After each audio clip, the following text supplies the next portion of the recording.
नमस्कार दोस्तों, मैं हूँ मनविंदर और मेरे चैनल अम्बी स्पीक्स पे आप सभी लोगों का बहुत स्वागत है।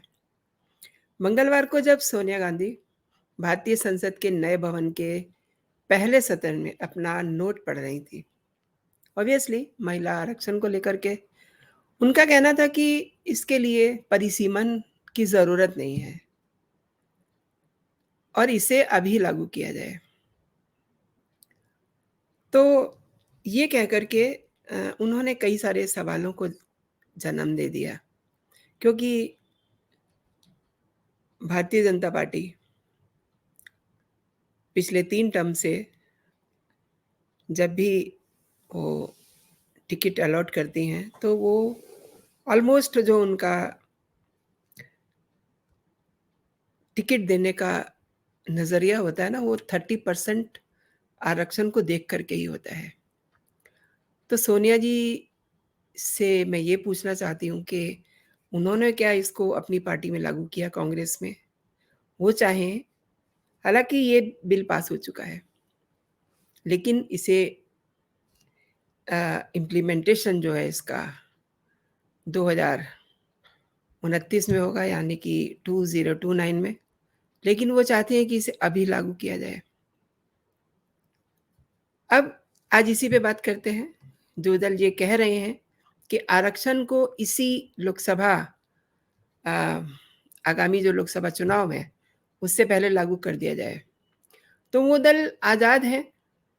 जब बीजेपी अपने संगठन में 33% को महिलाओं को देने को फ़ॉलो कर रही है, तो ये दल भी इस प्रक्रिया को फ़ॉलो कर सकते हैं।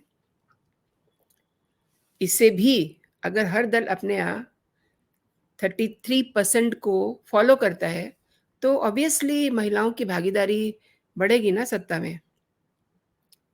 एक बात और समझ लीजिए कि इस बार बीजेपी ने अपने संगठन में यानी कि जो आगामी चुनाव आने वाले हैं 2024 उसमें 33% क्या वो इससे भी ज़्यादा भागीदारी देने वाली है। उनको अपने संगठन में बीजेपी अधिक से अधिक भागीदारी का मौका देने वाली है। दरअसल भारतीय संसद के भवन के पहले सत्र का श्री गणेश अनेक दृष्टियों से ऐतिहासिक, यादगार और अविस्मरणीय रहा। मंगलवार के शुभ दिन पर अनेक नए अध्याय और ये समझ लीजिए कि अमिट आलेख रचे गए, जिनमें ये भी देखने को मिला कि सरकार यानी कि सत्ता पक्ष और विपक्ष दोनों के बीच माहौल भी बहुत खूबसूरत दिखाई दिया। ये तस्वीर जो है बड़ी दुर्लभ दिखाई देती है और सबसे जो इसका खूबसूरत पहलू था, वो था नारी शक्ति वंदन अधिनियम 2023 के रूप में नारी शक्ति का जो एक नया अभ्युदय का इतिहास रचा गया, वो सबसे बेहतरीन पल था।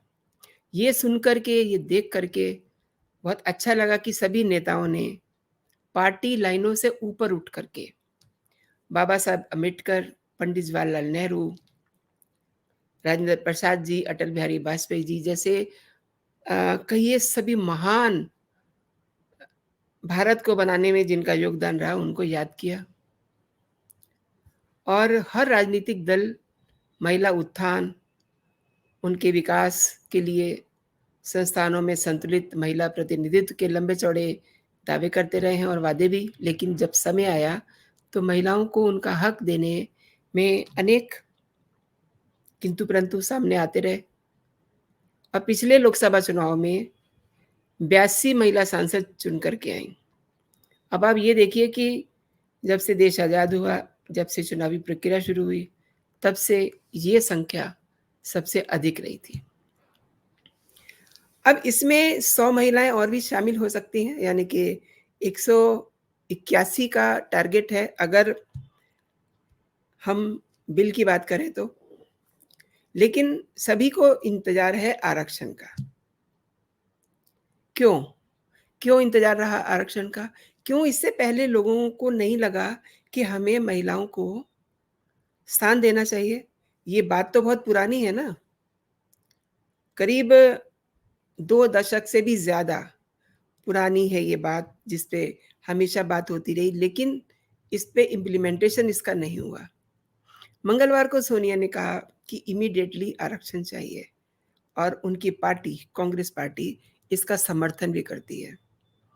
और अधिकांश दलों ने इस बिल का समर्थन किया, थोड़े से किंतु-परंतु लगाए और अलग सेगमेंट को लेकर के, लेकिन एंड ऑफ द डे सबको ये मंज़ूर था, मंज़ूर है। और सिर्फ़ उनका ये कहना है कि इसे इमीडिएटली लागू किया जाए। तो मैं पर्सनली ये समझती हूँ कि जो दल अपने यहाँ महिलाओं की भागीदारी बढ़ाना चाह रहा है, तो वो 33% क्या, वो 50% महिलाओं की भागीदारी बढ़ाए। किसने रोका है उन्हें? वो जो महिलाएँ आगे आएँगी, जो संसद में बैठेंगी, वो खुद आगे आकर के समाज की दूसरी महिलाओं का भी उत्थान करेंगी, उन्हें आगे बढ़ाएँगी। और हैरान करने वाली बात है दोस्तों, 2019 से पहले हुए चुनावों में जीतने वाली महिला सांसदों की संख्या हमेशा 82 से कम रही है। तो अब आप सोच लीजिए, अंडरलाइन कीजिए इसको, कि इसका श्रेय किसे जाता है, जिसने बिना किसी बिल के अपने यहाँ लगातार महिलाओं की संख्या बढ़ाई, अपने संगठन में महिलाओं को मौका दिया काम करने का। विधानसभाओं के हाल ही के जो लोकसभा जैसे ही हाल हैं उनके भी। ऐसे हालात में भाजपा और मोदी सरकार ने ये जो साहस का परिचय दिया है ना, महिला आरक्षण विधेयक को पेश करके और इसे बिल की शेप दे करके, ये एक सराहनीय कदम है। इससे यकीनन लोकतंत्र मजबूत होगा, इससे शासन चलाने में महिलाओं की भागीदारी बढ़ेगी, उनके खिलाफ होने वाले अत्याचार भी कम होंगे। सवाल सिर्फ सांसद, विधायक का नहीं है दोस्तों। प्रयास होने चाहिए कि मंत्री पद तक महिलाओं की भागीदारी बढ़े और इस दिशा में भी बीजेपी अब तक आगे रही है। जो तस्वीर सामने आती है, उसके अनुसार देखें तो बीजेपी ने इस पर पहले से ही काम किया हुआ है। बीजेपी ने अपने यहाँ अ, महिलाओं को जो स्थान दिया है, वो काबिल-ए-तारीफ़ है। उनको मंत्री पद दिया है। अब राजनीति में भी देखिए, सोनिया गांधी, गांधी परिवार से आती हैं, यानी कि उनका अपना कोई योगदान नहीं है। मायावती, उनको काशीराम ने डेवलप किया, तो उनका श्रेय, मायावती का श्रेय काशीराम जी को जाता है। और भी कई नाम हैं, प्रियंका गांधी को देखिए, उनके नाम के पीछे भी गांधी लगा हुआ है, तो उसका उनको श्रेय मिल जाता है, उनको उसका फ़ायदा मिल जाता है। अब आप सुषमा स्वराज जी को देखिए, जो हमारे बीच में नहीं हैं। वो एक सेल्फ मेड राजनीतिक हस्ती रही हैं। उनका, यूँ कहिए, उन्हें किसी का सपोर्ट नहीं मिला। स्मृति ईरानी है, निर्मला सीतारमण, ममता बनर्जी, ये लोग अपनी मेहनत से मुकाम पाने में हासिल हुए हैं। और सुखद ये है कि इन्होंने अपने पृष्ठ खुद लिखे। कामयाबी का परचम लहराने वाली महिलाओं ने उत्तर प्रदेश विधानसभा में भी इतिहास रचा है। 2022 के अगर हम विधानसभा चुनाव देखें ना, तो 33 महिला उम्मीदवार जीत करके अपनी जीत का परचम लहराने में सफल रहीं। 2017 में 38 महिलाओं विधायकों ने जीत हासिल की थी और इस बार विधानसभा चुनाव में 4,442 उम्मीदवार मैदान में थे। इनमें आप जानते हैं कितनी महिलाएं थी? 560 महिलाएं थी और अंतिम परिणाम आने तक सबसे अधिक 25 महिलाएं जो थी, वो भारतीय जनता पार्टी गठबंधन से जीती थी और समाजवादी पार्टी की 6, कांग्रेस की केवल 1 महिला। वो कांग्रेस जिन्हें सबसे ज़्यादा जल्दी पड़ी हुई है कि इसे अभी लागू कर दिया जाए, बिना इसके नियम, बिना इसके कानून जाने। तो आपको समझना होगा कि बीजेपी तो बिना आरक्षण के ही महिलाओं को प्रमोट करती रही है, इनकी हिस्सेदारी, महिलाओं की हिस्सेदारी बढ़ाती रही है। पिछली लोकसभा चुनाव में बीजेपी ने कुल उम्मीदवारों में से 53 महिलाओं को टिकट दिया था और पार्टी ने सबसे ज़्यादा उत्तर प्रदेश, महाराष्ट्र और गुजरात में महिलाओं को उम्मीदवार बनाया था। यूपी में 10, महाराष्ट्र में 7 और गुजरात में 6 महिलाओं को टिकट दिए थे। कोई कमी नहीं थी और बीजेपी की तरफ से 41 महिलाएं उम्मीदवार चुनाव जीतने में सफल रहीं।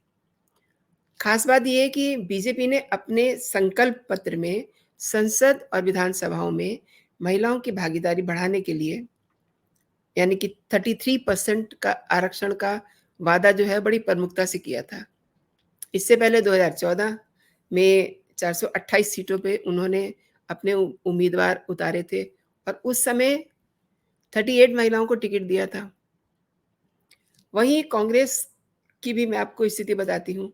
कांग्रेस ने भी 2019 के लोकसभा चुनाव में संसद और विधानसभाओं में महिलाओं को 33% आरक्षण का वादा जरूर किया था, लेकिन इसके विपरीत कुल उम्मीदवारों में से सिर्फ 54 महिलाओं को टिकट दिया। इनमें भी 6 जो महिला थी वही जीतने में सफल रही। कांग्रेस की तरफ से उत्तर प्रदेश में 12 महिलाओं को टिकट दिए गए थे, पश्चिम बंगाल में 8, मध्य प्रदेश में 5 और राजस्थान में 4 महिला कांग्रेस महिलाओं को कांग्रेस ने टिकट दिए। अब साल 2014 में कांग्रेस का टिकट देने का प्रतिशत जो था ऑलमोस्ट सेम था और कांग्रेस ने 464 सीटों पर अपने उम्मीदवार उतारे थे। इनमें 60 सीटों पर यानी कि अगर परसेंटेज के हिसाब से देखें तो वो करीब करीब 13% बैठता है। इतनी महिलाओं को उन्होंने टिकट दिया था। 13 से भी थोड़ा कम बैठता है। 2019 में अब तक की सबसे अधिक महिलाएं चुनाव जीतकर संसद पहुंची। संसद लोकसभा में 542 सांसदों में से 78 महिलाएं जीती थी। इनमें भी सबसे अधिक उत्तर प्रदेश, पश्चिम बंगाल की 11-11 महिलाएं जीती थी। इस तरीके से 17वीं लोकसभा में ये परसेंटेज जो है 14% के करीब जो है पहुंच जाता है। और 1952 की अगर बात करूं तो सबसे अधिक महिला सांसद थी इस हिसाब से। और 2014 से 16वीं लोकसभा में 64 महिलाएं जीती थी और 15वीं लोकसभा में 52 महिलाएं थी जो चुनी गई थी। चुनाव आयोग द्वारा लोकसभा की 542 सीटों के लिए जब परिणाम घोषित होते हैं तो उनमें सर्वाधिक 40 महिलाएं उम्मीदवार जो थी वो बीजेपी के टिकट से चुनी गई थी और वहीं कांग्रेस के टिकट पर सिर्फ और सिर्फ सोनिया गांधी ने महिला उम्मीदवार के रूप में रायबरेली से जीत हासिल की थी। तो अब दोस्तों आप ये समझ लीजिए कि अगर पार्टी चाहे तो महिलाओं को जो उनकी स्थिति है वहां से उठा सकती है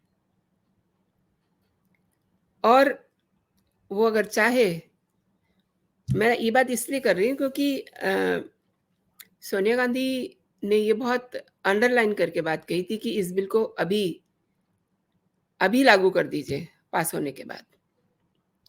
तो जो उसके साथ जो नियम और कानून जुड़े हुए हैं, क्योंकि ये बिल जो है पुराने रूप में नहीं आया है, इस बिल को नए रूप में जो है प्रस्तुत किया गया था, पेश किया गया था और उसके बाद इसे पास किया गया है। अब ऐसे में आप ये देखिए कि देश और प्रदेश की राजनीति बदलने वाली है। लोक प्रतिनिधित्व के प्रतिष्ठानों में महिलाओं की भागीदारी बढ़ेगी, जो फिलहाल काफी चिंताजनक उसका ग्राफ है। उत्तर प्रदेश में इसका व्यापक असर देखने को मिल सकता है क्योंकि 33% आरक्षण के बाद यहाँ जो विधानसभा की तस्वीर है ना, एकदम बदलने वाली है। तो दोस्तों अभी के लिए इतना ही। आपको ये वीडियो कैसा लगा? अगर ये मेरा कंटेंट आपको पसंद आया है तो इसे आप लाइक कीजिए, अपने दोस्तों में भी फॉरवर्ड कीजिए। अभी तक अगर आपने मेरा चैनल सब्सक्राइब नहीं किया है तो मेरे चैनल को सब्सक्राइब भी कर लीजिए ताकि जो भी मेरा लेटेस्ट कंटेंट हो आप तक सबसे पहले पहुंचे। आप अपना और अपनों का ख्याल रखिए, खुश रहिए, स्वस्थ रहिए। जय हिंद, जय भारत।